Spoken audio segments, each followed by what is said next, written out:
अस्सलामुअलैकुम everyone. I hope आप लोग सब खैरियत से होंगे।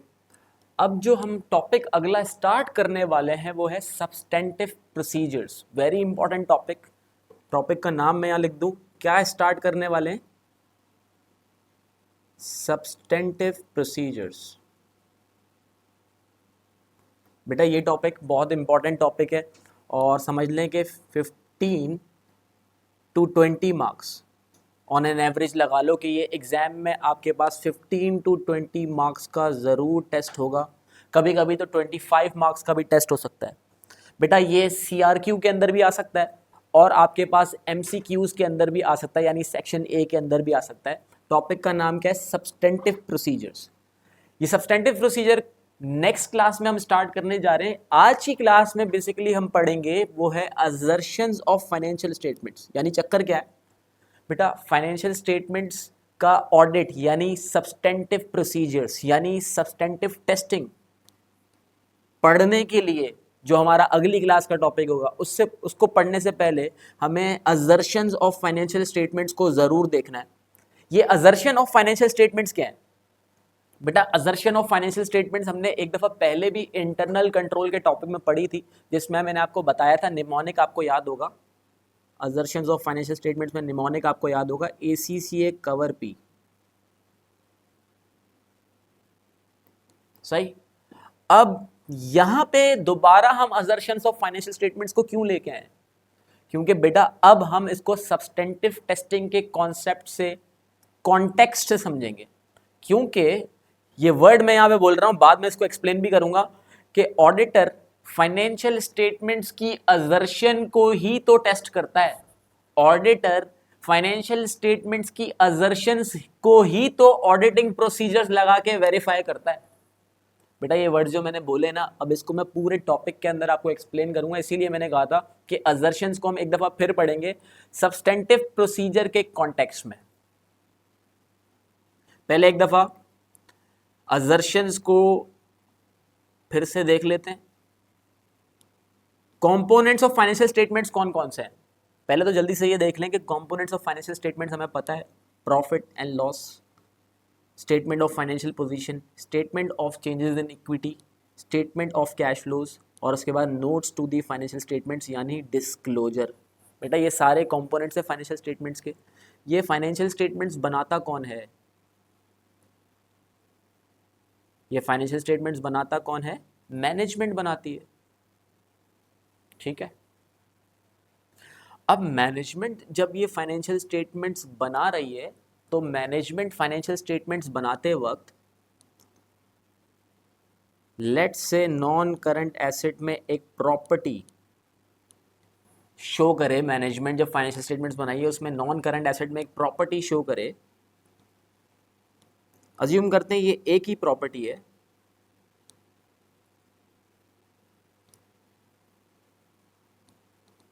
$20 मिलियन की। तो अब ये 20 मिलियन की जो प्रॉपर्टी है, एक यूजर, एक शेयर होल्डर जब इस फाइनेंशियल स्टेटमेंट्स को उठाएगा तो इस 20 मिलियन की प्रॉपर्टी जो मैनेजमेंट ने फाइनेंशियल स्टेटमेंट्स में शो की है, ये यूजर से बहुत सारी बातें कर रही है और उन बहुत सारी बातों को हम कहेंगे डिक्लेरेशन ऑफ द मैनेजमेंट यानी क्लेम्स ऑफ द मैनेजमेंट यानी असर्शंस ऑफ द मैनेजमेंट, और इसी को हम फाइनेंशियल स्टेटमेंट्स की असर्शंस कहते हैं। यानी फाइनेंशियल स्टेटमेंट की असर्शंस को हम मैनेजमेंट की असर्शंस भी कहते हैं।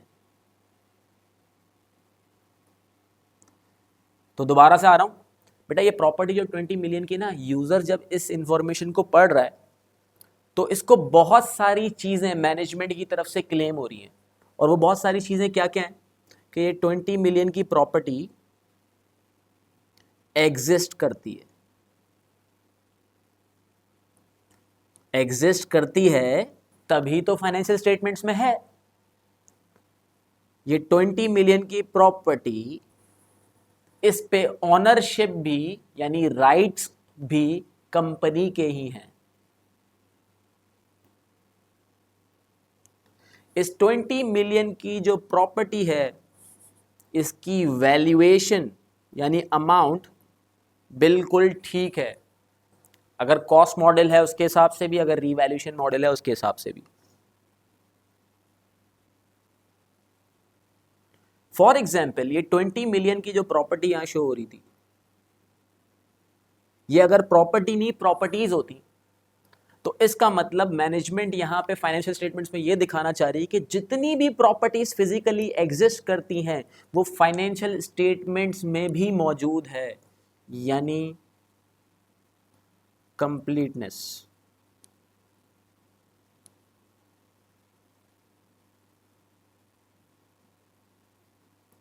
तो देखें, अगर हमने थोड़ा सा ही इसको क्रिटिकली देखा तो इस 20 मिलियन की प्रॉपर्टी, सिर्फ लिखा हुआ क्या था, प्रॉपर्टी 20 मिलियन, इस इंफॉर्मेशन के अंदर भी मैनेजमेंट के किए हुए बहुत सारे क्लेम्स, बहुत सारी डिक्लेरेशंस थी।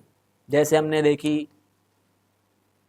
ये एग्जिस्टेंस, ये राइट्स, ये वैल्यूएशन, ये कंप्लीटनेस, सही।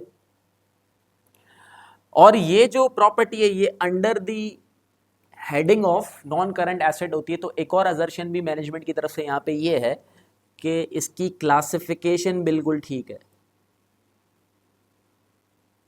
क्लासिफिकेशन और एलोकेशन दोनों सही। तो ये सारी क्या होती हैं, मैनेजमेंट की असर्शंस। तो फाइनेंशियल स्टेटमेंट्स की फिगर्स बोलती हैं, फाइनेंशियल स्टेटमेंट्स बोलती है बेटा, बातें करती है, और वो बातें क्या है, मैनेजमेंट की तरफ से assertions.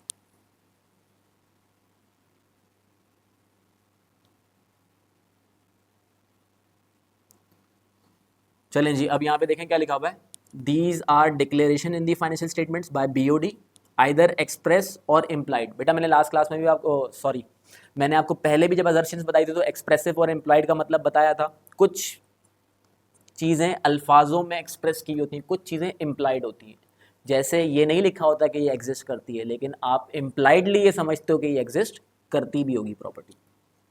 And these assertions are used by the auditor to collect sufficient and appropriate evidence and for considering material misstatement। हाँ, ये है important बात बेटा। अब देखें, जब हम सब्सटेंटिव प्रोसीजर्स के कॉन्टेक्स्ट में इसको पढ़ रहे हैं ना, तो यहाँ पे अब ये बड़ी इंपॉर्टेंट बात है। कैसे इंपॉर्टेंट बात है, इसको ज़रा देखिएगा बेटा। जो मैंने क्लास स्टार्ट होते वक्त भी बात बोली थी कि ऑडिटर बेसिकली पता है क्या करता है,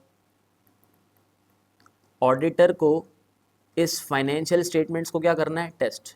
बेटा ये रहा ऑडिटर, इस ऑडिटर को क्या करना है, इस फाइनेंशियल स्टेटमेंट्स को क्या करना है, टेस्ट। टेस्ट करने के लिए क्या लगाएगा, कायरो, सही है, जो ऑडिट के प्रोसीजर्स हैं, कायरो। फाइनेंशियल किसको टेस्ट कर रहा है बेटा, फाइनेंशियल स्टेटमेंट्स को टेस्ट कर रहा है। और सोचो सोचो सोचो कि जब फाइनेंशियल स्टेटमेंट्स को ऑडिटर टेस्ट करेगा तो हासिल क्या करेगा, जब चेक करेगा फाइनेंशियल स्टेटमेंट्स को यानी ऑडिट करेगा, तो भाई किस बेसिस पे ओपिनियन देगा, किस बेसिस पे, एविडेंस की बेसिस पे। अब सुनिएगा इधर बेटा, जब फाइनेंशियल स्टेटमेंट्स को टेस्ट करने की बात आती है ना, तो फाइनेंशियल स्टेटमेंट्स में होती क्या है, असर्शंस ही तो होती हैं।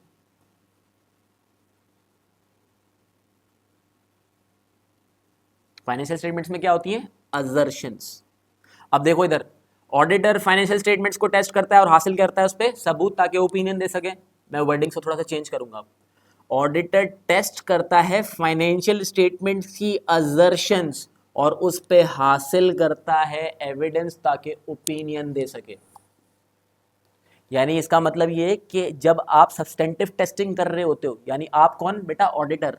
जब ऑडिटर सब्सटेंटिव टेस्टिंग करता है, जब ऑडिटर सब्सटेंटिव प्रोसीजर्स लगाता है, तब ऑडिटर फाइनेंशियल स्टेटमेंट्स की असर्शंस पे ही तो sufficient and appropriate evidence collect करता है। यानी इन असर्शंस पे तो एक दफा मैं दोबारा आऊंगा बेटा, अंडरस्टैंडिंग पॉइंट पकड़े यहाँ पे, की पॉइंट की अंडरस्टैंडिंग क्या है, ऑडिटर अप्लाई करता है सूटेबल ऑडिट प्रोसीजर्स, कायरो, किस पे, फाइनेंशियल स्टेटमेंट्स की असर्शंस पे। असर्शंस कौन सी है बेटा, एसीसीए कवर पी।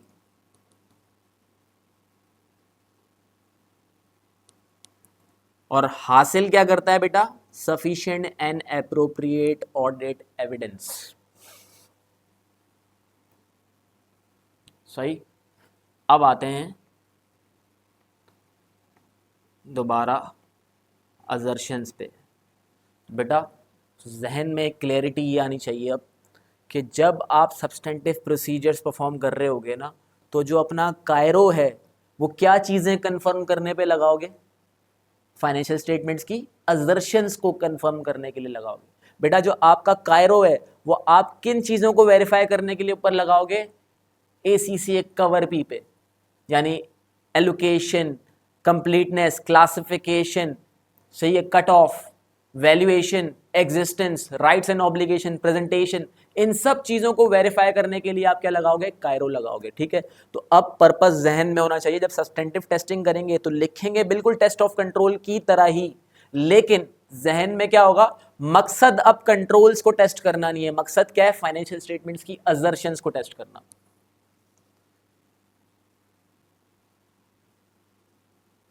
चलें जी, आ जाते हैं अब यहाँ पे। सबसे पहले वही allocation, classification, completeness, accuracy, cut off, occurrence, valuation, existence, rights and obligation and presentation. One by one देखते हैं सबको। सबसे पहले एलोकेशन एंड क्लासिफिकेशन। बेटा इन दोनों को एक साथ ही लिया करें। एलोकेशन और क्लासिफिकेशन क्या है? ये SOFP है। ठीक है, तो SOFP के अंदर आपने देखा होगा एसेट्स के अंदर नॉन करंट एसेट अलग होते हैं, करंट एसेट अलग होते हैं। तो जो नॉन करंट एसेट है, let's say for example property, तो इसका मतलब ये क्या की हुई है? क्लासिफिकेशन और एलोकेशन की हुई है, क्लासिफिकेशन और एलोकेशन की हुई है। अगर फॉर एग्जांपल ये रिसीवेबल करंट एसेट में डाल दिया जाए तो हम क्या बोलेंगे? मैनेजमेंट की तरफ से जो असर्शन है एलोकेशन और क्लासिफिकेशन की वो गलत है। सही। अब जरा एक मिनट ठहर के सोचें, ऑडिटर को अगर किसी भी रेलेवेंट अकाउंट की, let's say for example receivable के बारे में, उसकी क्लासिफिकेशन और एलोकेशन देखनी है, तो ऑडिटर क्या करेगा?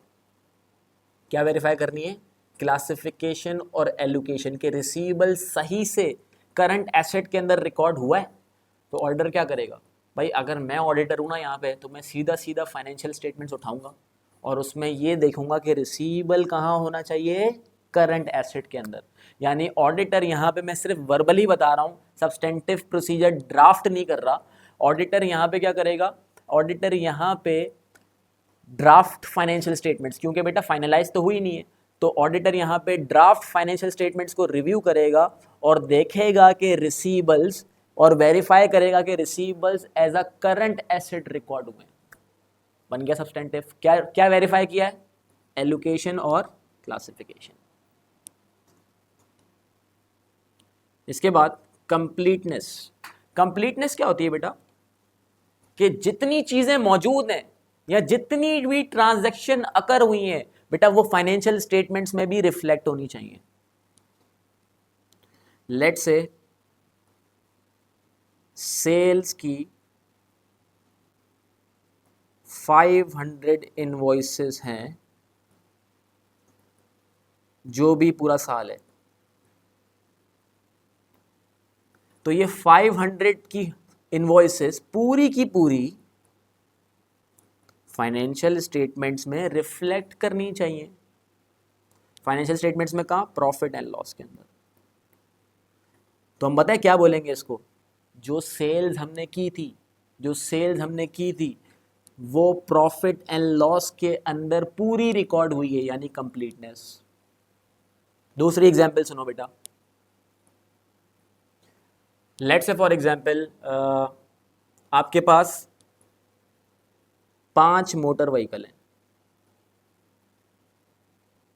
बेटा आपके पास से क्या मुराद है? यहाँ पे कंपनी के पास 5 मोटर व्हीकल मौजूद हैं। तो ये 5 की 5 मोटर व्हीकल जो फिजिकली एग्जिस्ट करती हैं बेटा, ये 5 की 5 फाइनेंशियल स्टेटमेंट्स में भी तो होनी चाहिए। ये 5 की 5 फाइनेंशियल स्टेटमेंट्स में भी तो मौजूद होनी चाहिए। अगर ये 5 की 5 पूरी फाइनेंशियल स्टेटमेंट्स में मौजूद होंगी तो हम क्या बोलेंगे, जो मोटर व्हीकली फिजिकली मौजूद हैं उसकी कंप्लीटनेस ऑफ रिकॉर्ड्स भी है, इसको कहते हैं कंप्लीटनेस। इसके साथ साथ बेटा अगर कोई भी डबल एंट्री बन रही है तो बेटा वो जर्नल लेजर में भी होनी चाहिए, बेटा वो फिर ट्रायल बैलेंस में भी जाएगी, और ट्रायल बैलेंस के बाद इसकी रिफ्लेक्शन फाइनेंशियल स्टेटमेंट्स में भी होनी चाहिए। तो इसको हम क्या बोलेंगे, कंप्लीटनेस।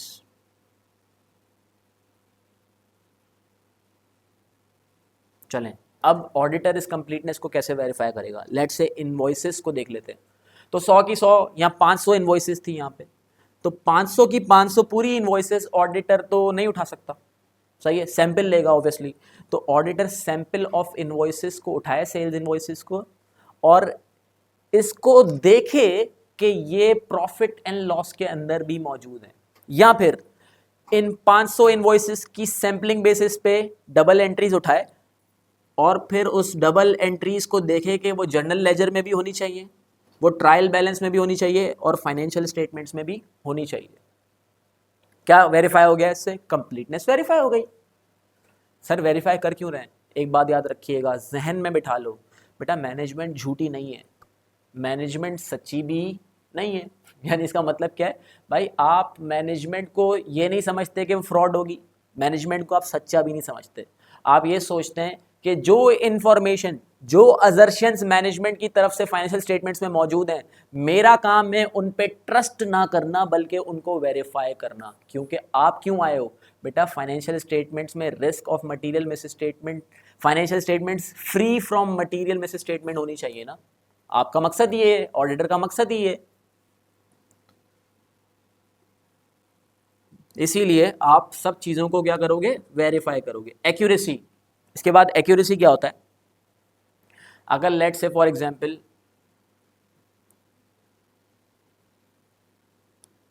$400 की परचेजेस हैं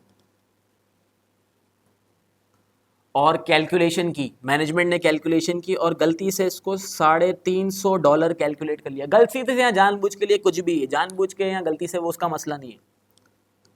मैंने कहा था ना कि मैनेजमेंट सच्ची भी हो सकती है, झूठी भी हो सकती है भाई।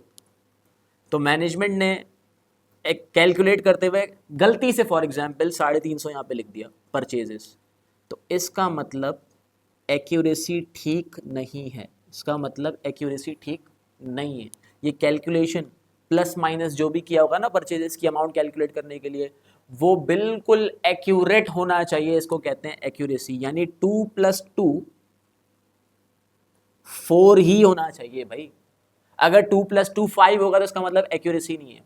अब ऑडिटर कैसे करेगा, लेट्स से कैलकुलेशन हुई है, बहुत सारे नॉन करंट एसेट हैं, सबकी नेट बुक वैल्यूज ली हुई हैं, ठीक है, और इसके अलावा उसकी कॉस्ट भी ली हुई है, उसकी एक्यूमुलेटेड डेप्रिसिएशन भी ली हुई है, कॉस्ट में से एक्यूमुलेटेड डेप्रिसिएशन माइनस हुई है, और फिर उसके बाद कॉस्ट का भी टोटल है, एक्यूमुलेटेड डेप्रिसिएशन का भी टोटल है और नेट बुक वैल्यू का भी टोटल है। तो ऑडिटर उसकी एक्यूरेसी चेक करने के लिए क्या करे, ये पूरी कैलकुलेशन को, जिसको हम schedule of non current asset कहते हैं, इस पूरी कैलकुलेशन को रिकैलकुलेट कर ले, उससे क्या वेरीफाई हो जाएगा, एक्यूरेसी वेरीफाई हो जाएगी। तो देख रहे हैं बेटा, अब मैं आपको अजर्शंस का जो लेवल है और उसकी जो बिल्कुल उसका कॉन्टेक्स्ट है, वो मैं सब्सटेंटिव की तरफ ले गया हूं पूरा। कट ऑफ, बेटा कट ऑफ का मतलब समझिएगा, अगर कोई सेल्स 20 दिसंबर 2024 को हुई है, यानी लेट से फॉर एग्जांपल आपने मिस्टर अलिफ को कंपनी ने गुड्स डिलीवर किए हैं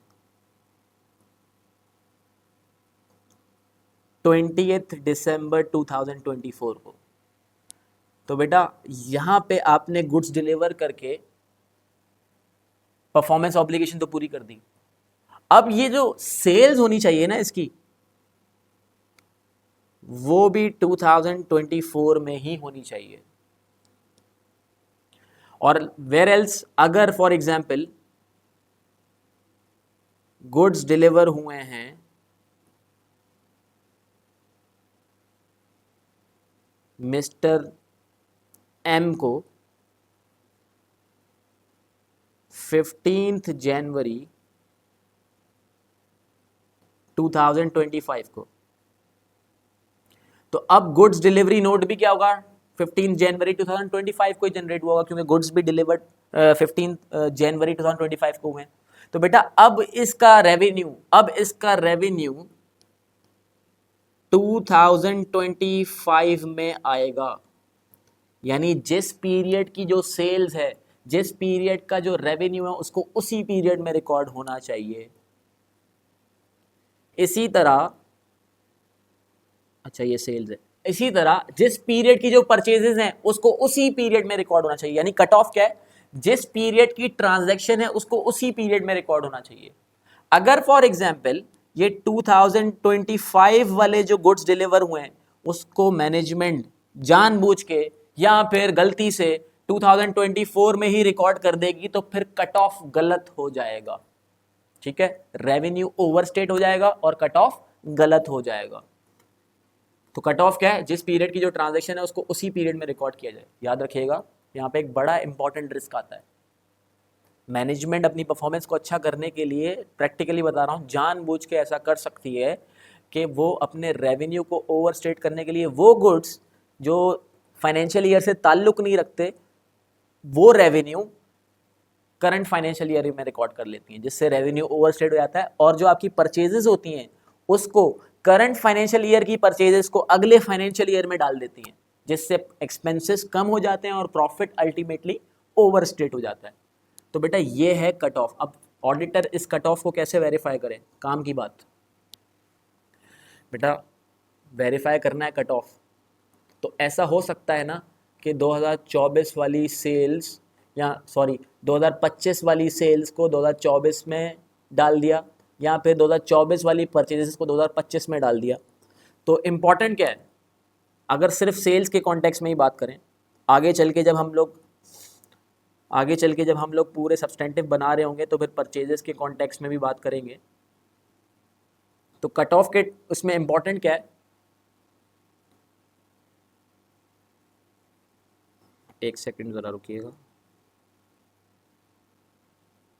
तो कट ऑफ के कॉन्टेक्स्ट में इंपॉर्टेंट क्या है कि ऑडिटर क्या करे, इस साल के गुड्स डिलीवरी नोट, सेल्स की पॉइंट ऑफ व्यू से इस साल के गुड्स डिलीवरी नोट और अगले साल के गुड्स डिलीवरी नोट उठाए सैंपलिंग बेसिस पे, और उसको फॉलो करे विद देयर इनवॉइसेस, जिससे ये इंश्योर हो जाएगा कि गुड्स डिस्पैच नोट जिस पीरियड का है उसी पीरियड के अंदर रेवेन्यू भी रिकॉग्नाइज हुआ है। चलें, अकरेंस क्या है बेटा, आपको एक कॉन्सेप्ट याद होगा कि ट्रांजैक्शंस को तब ही रिकॉर्ड करना चाहिए जब वो अकर होती हैं। ट्रांजैक्शंस को तब ही रिकॉर्ड करना चाहिए जब वो अकर होती हैं। यानी बेटा जब सेल्स अकर हो तब रिकॉर्ड करो, जब सेल्स अकर हो तब रिकॉर्ड होनी चाहिए। इसी तरह परचेजेस भी तब रिकॉर्ड होनी चाहिए जब अकर हो परचेजेस भी तभी रिकॉर्ड होनी चाहिए। तो मैनेजमेंट ये क्लेम कर रही होती है कि जितनी भी सेल्स और परचेजेस या जितने भी एक्सपेंसेस फाइनेंशियल स्टेटमेंट्स में हैं वो सब के सब अकर हुए हैं। और बेटा यहाँ पे बड़ा एक इम्पॉर्टेंट पॉइंट है कि सेल्स तब रिकॉर्ड होती है जब परफॉर्मेंस ऑब्लिगेशन पूरी होती है, परचेजेस तब रिकॉर्ड होती हैं जब वो अकर होती है। यानी एग्जांपल देता हूँ, अगर मैंने गुड्स मंगवा लिए हैं तो परचेजेस रिकॉर्ड होंगी, चाहे मैंने पैसे उसके पे किए हों या ना पे किए हों। अगर मैंने एडवांस में पैसे दे दिए सप्लायर को और गुड्स अभी तक नहीं आए तो बेटा परचेजेस रिकॉर्ड नहीं होगी। अगर मैंने कस्टमर को गुड्स डिलीवर ही नहीं किए तो मैं सेल्स रिकॉर्ड नहीं कर सकता, चाहे पैसे आ भी चुके हो। ठीक है, इसको कहते हैं हम अकरेंस। तो मैनेजमेंट का ये क्लेम होता है कि जितनी भी सेल्स और परचेजेस अकर हुई हैं वही फाइनेंशियल स्टेटमेंट्स में हमने रिफ्लेक्ट किए हैं। अब ऑडिटर इसकी अकरेंस को कैसे वेरीफाई करेगा, बेटा ऑडिटर ने क्या किया, प्रॉफिट एंड लॉस उठाया। प्रॉफिट एंड लॉस उठा के ऑडिटर ने ये देखा कि यहाँ पे ये सेल्स हैं, लेट से 5 मिलियन की फिगर आ रही है।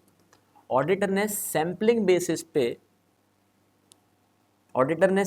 बेसिस पे अच्छा ये ना मैं यहाँ पे ये ऊपर वाला पूरा मिटा रहा हूँ।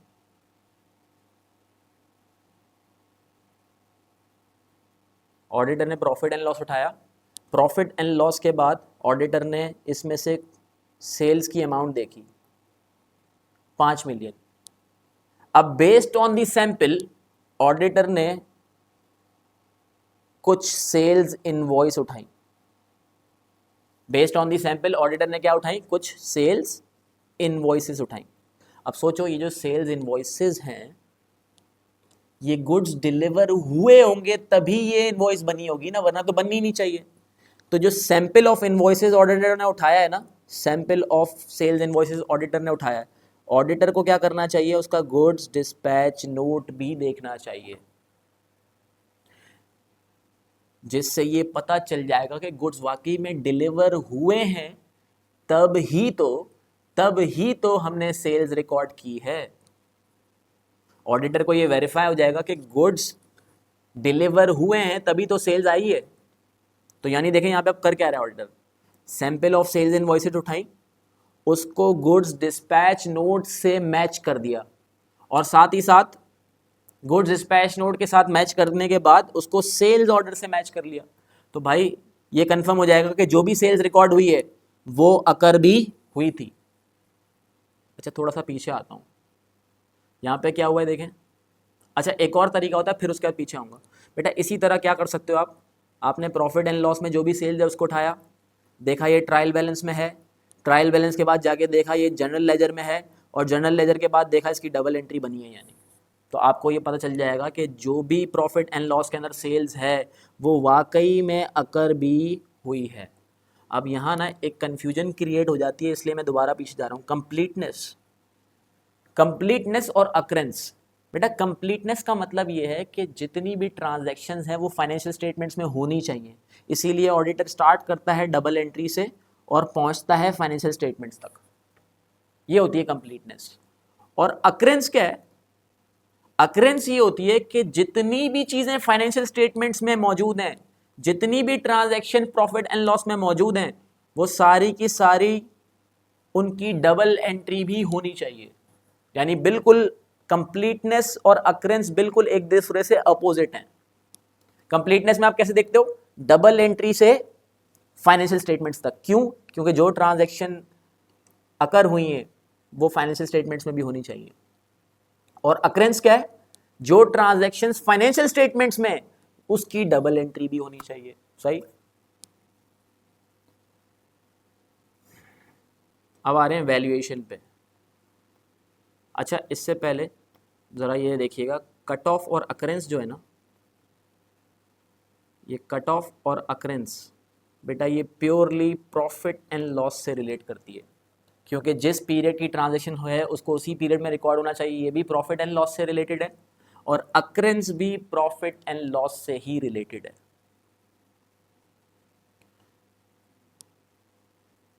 अब देखें बेटा रह क्या गया है हमारे पास, valuation, existence, rights and obligation and presentation. ठीक है,